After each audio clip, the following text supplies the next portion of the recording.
Franck Ferrand, bonjour. Bonjour Véronique. Merci de nous accueillir sur votre lieu de travail, oui. un de vos lieux de travail, à Dans savoir le studio Europe 1. Lagardère, en l'occurrence. Voilà, le studio des nouvelles des urgentes, infos. des Ouais. infos. Alors là, on va croiser les doigts pour qu'il ne se passe rien pendant 20 minutes, calme plat sur la planète, pour être un peu tranquille. On va, écoutez, on va faire un peu mieux connaissance avec vous. Vous êtes actuellement donc sur les ondes d'Europe 1 depuis, ça va faire 11 ans. Votre émission s'appelle Au cœur de l'histoire, de 14 à 15 heures, du lundi au vendredi. Vous êtes aussi à la télévision. Sur France 3. Sur France 3. L'ombre d'un doute, L'ombre c'est d'un une doute, mensuelle. C'est pas tout à fait une mensuelle. J'aimerais bien que ce le soit. Ouais, pour l'instant, c'est quoi là? C'est toutes les 5 semaines environ. D'accord. Et l'ombre d'un doute, racontez-moi un peu le principe. Alors le principe, c'est de faire rayonner, de faire briller un lieu en quelque sorte. Alors nous sommes allés successivement à l'Élysée, au Louvre, à Venise, à Bordeaux, très récemment à Fontainebleau. Et bientôt, nous allons emmener les téléspectateurs à Florence. L'émission vient d'être tournée, là, on s'est beaucoup amusé. Et puis on ira à Vienne, à Versailles, dans les châteaux de la Loire. Versailles est prévu. Versailles est prévu pour le mois de mars. Ah bah écoutez, c'est bon à savoir. Oui. On en reparlera. Bien sûr. Hein, ok. Vous êtes un amoureux de Versailles, on peut dire ça. Vous y avez même vécu. Oui, j'y ai vécu par passion. Par passion, je suis ça allé veut dire vivre quoi, à Versailles ça parce que j'aimais ce domaine. Être dans la ville. Et que je voulais être juste à côté du parc, en fait. Oui. Donc, je suis allé vivre rue de Satory pendant 4 ans. J'y serais bien resté, car ça a été 4 années absolument merveilleuses. Malheureusement, avec la radio, ça n'était plus gérable. Je passais mon temps dans les embouteillages et j'avais toujours peur d'être en retard. Et est-ce que vous n'y êtes pas aussi resté un moment pour écrire votre livre sur le fameux Gérard Van der Kamp? C'était à cette époque. C'était ça, le c'était livre, en même temps, alors. Ce n'était pas le livre sur Gérald, là c'était l'ouvrage qui s'appelait Ils ont sauvé Versailles, qui racontait l'histoire du château depuis la Révolution jusqu'à nos jours. D'accord. Et le livre sur Gérald, vous l'avez écrit après? En fait, dans le cadre de ce livre, il y avait un chapitre sur Gérald Van der Kamp. Ah, voilà. Et Florent, alors j'étais allé les rencontrer d'ailleurs, j'étais allé passer une semaine à Giverny avec les Van der Kamp. Ce que vous racontez d'ailleurs dans le livre. Formidable, c'était vraiment un moment extraordinaire et notamment cet entretien qui a duré plusieurs heures d'affilée en tête à tête. Et je voyais, parce qu'on était en plein hiver, hein, c'était la première semaine du 21e siècle d'ailleurs, je voyais le jour tomber sur les jardins de Claude Monet et je n'osais pas ni allumer la lumière, ni même demander à me munir d'un stylo ou d'un papier parce que je ne voulais pas interrompre le maître qui, pour une fois, avait décidé de se livrer. Ah, parce qu'il se livre rarement. Et à l'époque, il refusait absolument de parler de Versailles. Il était totalement braqué.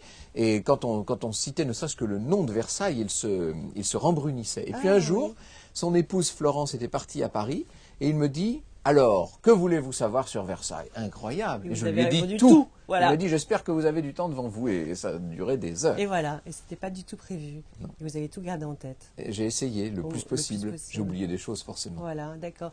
Donc, vous êtes revenu sur vos amours versaillais, donc, avec la sortie de ce livre, Le Dictionnaire amoureux de Versailles, qui fait partie d'une collection très importante. Plein de grands écrivains, ou pas forcément écrivains d'ailleurs, s'y sont essayés. Est-ce qu'on peut, vous pouvez nous dire quelles sont les règles à suivre quand on vous demande d'écrire un livre comme ça? Cette collection est très particulière, cette collection des dictionnaires amoureux chez Plon. Il s'agit en fait, et c'est Jean-Claude Simoën qui l'a créé il y a une bonne dizaine d'années. Oui, ça commence à faire. Le principe, c'est de demander à un spécialiste d'un sujet de nous donner sa vision. Une vision extrêmement personnelle et subjective. Donc, quand on vous parle du Grand Canal ou de la Galerie des Glaces, il ne s'agit pas de raconter ce qu'on ferait dans un dictionnaire classique.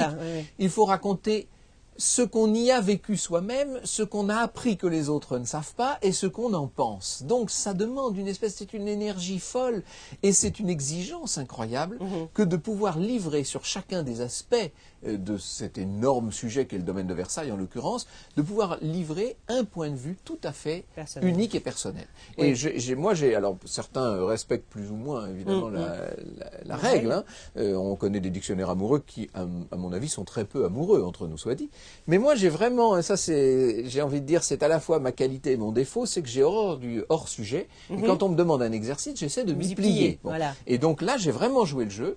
Et ça a été à la fois un travail extraordinaire, exténuant, on peut dire, parce que se reposer cette question sur chaque sujet, vous imaginez, on va parler de Le Nôtre, on va parler de Lebrun, c'est pas l'avis de Lebrun qu'on demande, c'est ce que moi je pense et ce qu'il m'a apporté dans ma vie. Vos relations avec C'est ça, donc c'est assez étonnant à faire. Oui. Et en même temps, je pense que c'est le plus bel exercice qu'on puisse imaginer. Et je me suis rendu compte, à mesure que s'écrivait ce livre, c'est comme presque 600 pages quand même. Oui, c'est un beau morceau. Je me suis rendu compte que c'est un peu une sorte d'autoportrait qui se dessine en creux finalement.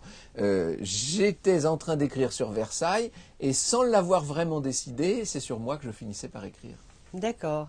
C'est rigolo ça. Ah oui, c'est Et vous passionnant. avez démarré quand ce travail alors? Alors, parce que ça doit pas s'écrire je n'ai pas été très bon élève sur ce coup-là, puisque j'ai rendu le manuscrit 4 ans après avoir signé le contrat, oui. parce que je n'arrivais pas à m'y mettre vraiment. J'avais tellement à dire, et en même temps, je plaçais la barre si haut, que je ne voyais pas... Vous savez, il y avait un côté procrastination, je me disais, mais j'y viendrai, je m'y mettrai en temps utile. Et le temps passait. Et un jour, j'ai dit, alors là, il faut vraiment s'y mettre. Et j'ai écrit le livre, on va dire, en 1 an et demi à peu près. Dont 6 mois très intenses à la fin, comme par hasard, parce que voilà, je m'y étais pris un peu tard. Ça a été vraiment, les 6 derniers mois, on peut dire que j'ai vécu dans Versailles et dans mon univers versaillais. Et moi qui me disais, je vais écrire ce dictionnaire amoureux, entre guillemets, pour me débarrasser de Versailles, parce que ça fait 35 ans que je suis dans ce sujet, il faut tourner la page. Ben, en fait, le résultat, ça a été que j'ai passé 6 mois d'immersion totale, et que depuis que le livre est sorti, je ne parle plus quasiment que de Versailles. Oui, bon, c'est comme ça. Va se calmer. Mais d'accord. Et alors moi, ce que j'ai beaucoup aimé, c'est la façon très, bon, comme on disait, personnelle et originale d'aborder les sujets. Et ça a un côté très concret, je trouve. Bon, vous aimez beaucoup Pierre de Nolhac. Oui, bien sûr. Vous êtes aidé de plein d'amis à vous, finalement. Il y a eu 3 grands conservateurs à Versailles. Pierre de Nolhac, évidemment, qui a remis Versailles à la mode à une époque où le château, les jardins étaient complètement oubliés. D'accord. Nolhac a rendu à Versailles son histoire et du coup son attrait. Ensuite, il y a eu, 50 ans plus tard, Gérald van der Kemp, dont on a parlé, qui a remeublé le château. Et puis, et c'est la chance de notre époque, nous avons aujourd'hui un grand conservateur en chef qui s'appelle Béatrix Saul et qui, je pense, donne à Versailles un grand rayonnement international à travers notamment beaucoup de belles expositions. Alors justement, puisque vous en parlez, belles expositions, ah oui. Mais vous ne parlez pas forcément des expositions d'art contemporain. Ah non, alors... Parce que là, vous donnez votre avis sur... Oui, moi, je suis contre ça. Je ne suis pas contre l'art contemporain, parce que là, évidemment, il y a quelques journalistes qui ont commencé à m'épingler en disant... même si je ne suis pas un spécialiste d'art contemporain, je le reconnais, mais en soi, j'ai rien contre. Je suis contre l'utilisation des monuments historiques comme écrin à des expositions d'art contemporain. Et notamment de Versailles, qui sert essentiellement à faire monter la cote d'artistes vivants. Et ce qu'il y a de plus choquant, en l'occurrence, c'est l'affaire Jeff Koons, puisque là, on a affaire non seulement à un artiste vivant en cours de construction, mais en plus, il a un point de vue sur l'art et sur le monde qui est exactement l'opposé de l'esprit versaillais. C'est-à-dire qu'il est venu faire un énorme pied de nez à la tradition et au grand style versaillais, et il fait une exposition dont le but même est de ridiculiser les lieux. Ça, je trouve pas ça bien du tout, et je trouve incroyable que les gens n'aient pas davantage réagi à l'époque. Et vous terminez en invitant les gens à venir vivre à Versailles. Oui. Oui, pourquoi pas. Et vous comptez venir un jour, alors moi, je suis allé, vous installer ? Vous savez, en 2000, je suis allé vivre à Versailles par amour des lieux. C'est assez rare qu'on vienne s'installer quelque part juste parce qu'on a envie, vous voyez. C'était pas les hasards de la vie, c'était la volonté de vivre aux marches du domaine. Donc je suis venu m'installer rue de Satori. Ça a été 4 années merveilleuses. Tous les soirs, quasiment à toutes les saisons, on allait faire le tour du Grand Canal à vélo. Enfin, c'était des moments magnifiques. Malheureusement, mon emploi du temps actuel et toutes mes obligations à Paris font que je ne peux plus faire ça. Bon, mais je ne désespère pas un jour d'y retourner. Oui, pourquoi pas, j'aimerais bien. Bon, bah écoutez, ça serait sympa de vous y voir. C'est une ville merveilleuse, Versailles. On peut dire qu'on a tendance, malheureusement, à ne parler toujours que du château, des jardins, du musée. C'est ça que j'ai aimé aussi dans votre livre. C'est que vous faites un chapitre sur la ville en elle-même. Voilà, c'est ça. Je ne voulais pas quitter vous rendez hommage au maire de Damien. Mazières, oui, bien sûr, actuel, mais bon, Damien, peintre. Qui est un monsieur merveilleux, oui, tout à fait. Et donc j'ai essayé effectivement de faire une sorte de coup de chapeau final à la ville.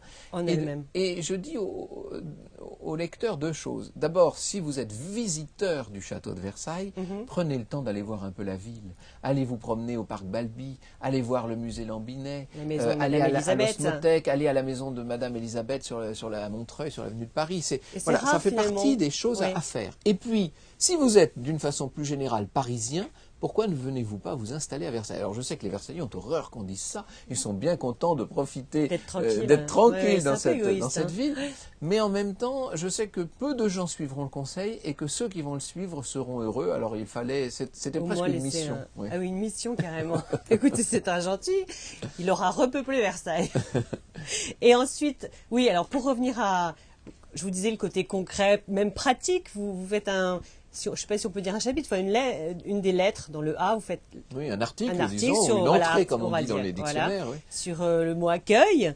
Vous expliquez bien concrètement comment se rendre à Versailles, etc. Enfin, c'est vraiment un manuel... un viatique. Voilà, moderne, actuel et plein de vie, oui, qui donne vraiment envie. Ah ben tant mieux, je suis ravi que vous disiez ça, parce que mon but c'était aussi de donner aux gens non seulement l'envie de venir à Versailles, mais l'envie d'y revenir. Oui. Parce que vous avez énormément je parle en France notamment, vous savez qu'une immense majorité des visiteurs du château de Versailles sont des étrangers en fait, puisque les Français boudent un peu ces lieux.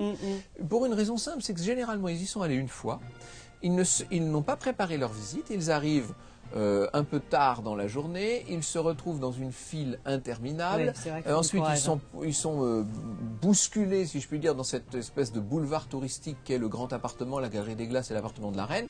Ils ressortent de là éberlués, un peu sonnés, avec l'impression d'avoir perdu du temps, de n'avoir pas vraiment vu ce qui les intéressait, et ils en gardent une assez mauvaise image. Donc, ce que je leur dis, c'est préparez votre visite. Faites autrement. Et vous leur expliquez comment faire. Entrez par les jardins, allez visiter d'abord les Trianons, organisez vos conférences, visitez les endroits qu'on ne voit peut-être pas toujours.